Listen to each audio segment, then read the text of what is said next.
ದೇಶ ಹಲವು ಮೊದಲುಗಳಿಗೆ ಕಾರಣವಾಗಿದೆ. ಅದರಲ್ಲೂ ಹೊಸ ಟೆಕ್ನಾಲಜಿ ವಿಷಯ ಬಂದಾಗ ಜಪಾನ್ ಯಾವಾಗ್ಲೂ ಮುಂಚೂಣಿಯಲ್ಲಿರುತ್ತೆ. ಇದೀಗ ಕೃತಕ ರಕ್ತವನ್ನ ತಯಾರಿಸುವ ಮೂಲಕ ಮತ್ತೊಮ್ಮೆ ಜಗತ್ತಿನ ಹುಬ್ಬೇರಿಸುವಂತೆ ಮಾಡಿದೆ.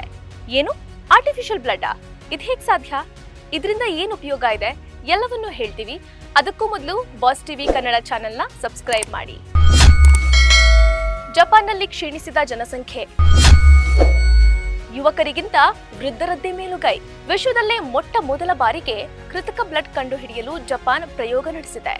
ಈ ಕೃತಕ ಬ್ಲಡ್ ಅನ್ನ ಕಂಡುಹಿಡಿಯೋದಕ್ಕೆ ಕಾರಣ ಜಪಾನ್ನ ಜನಸಂಖ್ಯೆ. ಯಾಕಂದ್ರೆ ಜಪಾನ್ನ ಪಾಪ್ಯುಲೇಷನ್ ತುಂಬಾನೇ ಕಡಿಮೆ ಆಗ್ತಿದೆ, ಅದರಲ್ಲೂ ವೃದ್ಧರ ಸಂಖ್ಯೆ ಹೆಚ್ಚಾಗ್ತಿದೆ. ಕಳೆದ ವರ್ಷದ ಸ್ಟಾಟಿಸ್ಟಿಕ್ಸ್ ನೋಡೋದಾದ್ರೆ 2024ರಲ್ಲಿ ಜಪಾನ್ನಲ್ಲಿ 65 ವರ್ಷ ಅಥವಾ ಅದಕ್ಕಿಂತ ಹೆಚ್ಚಿನ ವಯಸ್ಸಿನವರ ಸಂಖ್ಯೆ 36 ಮಿಲಿಯನ್ಗಿಂತ ಹೆಚ್ಚಿತ್ತು.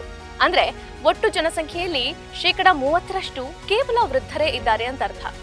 ಇದರಿಂದ ಸಮಸ್ಯೆ ಏನಾಗ್ತಿದೆ ಅಂದ್ರೆ ಜಪಾನ್ನಲ್ಲಿ ಬ್ಲಡ್ ಡೊನೇಟ್ ಮಾಡುವವರ ಸಂಖ್ಯೆ ಕಡಿಮೆ ಆಗ್ತಿದೆ.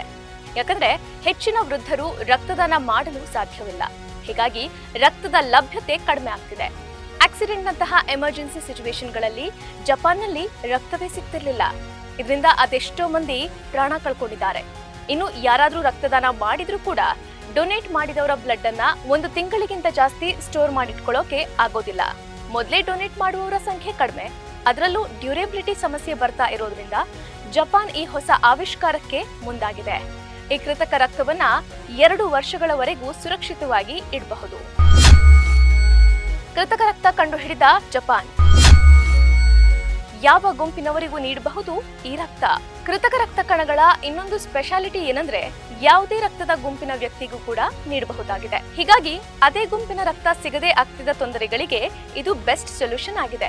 ಯಾಕಂದ್ರೆ ಕೆಲವೊಮ್ಮೆ ಅದೇ ಗುಂಪಿನ ರಕ್ತ ಸಿಗದೆ ಫರ್ದರ್ ಮೆಡಿಕಲ್ ಪ್ರೊಸೀಜರ್ ಮಾಡೋದಕ್ಕೆ ಬಹಳ ತೊಂದರೆ ಆಗುತ್ತೆ. ಸೊ ತುರ್ತು ಪರಿಸ್ಥಿತಿಯಲ್ಲಿ ರಕ್ತದ ಗುಂಪನ್ನ ಪರಿಶೀಲಿಸದೆ ತಕ್ಷಣ ಚಿಕಿತ್ಸೆಯನ್ನ ನೀಡಲು ಕೃತಕ ಬ್ಲಡ್ ನಿಂದ ಸಾಧ್ಯವಾಗುತ್ತೆ. ಹೇಗೆ ತಯಾರಿಸಲಾಗುತ್ತೆ ಕೃತಕ ಬ್ಲಡ್? 2030ರಲ್ಲಿ ಭಾರತದಲ್ಲೂ ಲಭ್ಯ. ಈ ಕೃತಕ ರಕ್ತವನ್ನ ತಯಾರಿಸುವ ಪ್ರಕ್ರಿಯೆ ಸ್ಟೆಮ್ ಸೆಲ್ಸ್ ನಿಂದ ಆರಂಭವಾಗುತ್ತೆ. ವಿಜ್ಞಾನಿಗಳು ವಿವಿಧ ರೀತಿಯ ರಕ್ತ ಕಣಗಳಾಗಿ ರೂಪಾಂತರಗೊಳ್ಳುವ ಸ್ಟೆಮ್ ಸೆಲ್ ಗಳನ್ನ ಬಳಸ್ತಾರೆ. ನಂತರ ಅವುಗಳನ್ನ ಪ್ರಯೋಗಾಲಯದಲ್ಲಿ ಬೆಳೆಸಿ ಕೃತಕ ರಕ್ತವನ್ನ ತಯಾರಿಸ್ತಾರೆ. ಈ ಪ್ರಕ್ರಿಯೆ ಸ್ಟೆಮ್ ಸೆಲ್ಸ್ ನಿಂದ ಆರಂಭವಾಗುತ್ತೆ. ನಾರಾ ವೈದ್ಯಕೀಯ ವಿಶ್ವವಿದ್ಯಾಲಯದ ಪ್ರಾಧ್ಯಾಪಕ ಹಿರೋಮಿ ಸಕೈ ಈ ಯೋಜನೆಯ ನೇತೃತ್ವ ವಹಿಸಿದ್ದಾರೆ. ಸೊ ಬೇಸಿಕಲಿ ಇದು ಲ್ಯಾಬ್ ನಲ್ಲಿ ತಯಾರಿಸಲಾಗುವಂತಹ ರಕ್ತ.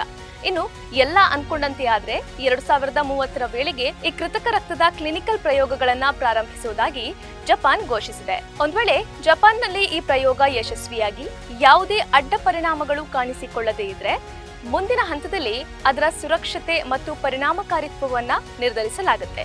ಎಲ್ಲದರಲ್ಲೂ ಕೃತಕ ರಕ್ತ ಪಾಸ್ ಆಯ್ತು ಅಂದ್ರೆ ಶೀಘ್ರದಲ್ಲೇ ಇತರ ದೇಶಗಳಲ್ಲೂ ಕೂಡ ಲಭ್ಯವಾಗಲಿದೆ. ಈ ಕೃತಕ ರಕ್ತ ವೈದ್ಯಕೀಯ ಕ್ಷೇತ್ರದಲ್ಲಿ ಕ್ರಾಂತಿಯನ್ನ ತರೋದಂತೂ ನಿಶ್ಚಿತ. ಲೇಟೆಸ್ಟ್ ಹಾಗೂ ಇಂಟ್ರೆಸ್ಟಿಂಗ್ ಸುದ್ದಿಗಳಿಗಾಗಿ ಬಾಸ್ ಟಿವಿ ಕನ್ನಡ ಚಾನೆಲ್ನ ಸಬ್ಸ್ಕ್ರೈಬ್ ಮಾಡಿ. ಹಾಗೆಯೇ ಬೆಲ್ ಐಕಾನ್ ಪ್ರೆಸ್ ಮಾಡಿ. ಇದರ ಜೊತೆಗೆ ಫೇಸ್ಬುಕ್, ಇನ್ಸ್ಟಾಗ್ರಾಮ್, ಎಕ್ಸ್ ನಲ್ಲೂ ಮಿಸ್ ಮಾಡದೆ ಫಾಲೋ ಮಾಡಿ.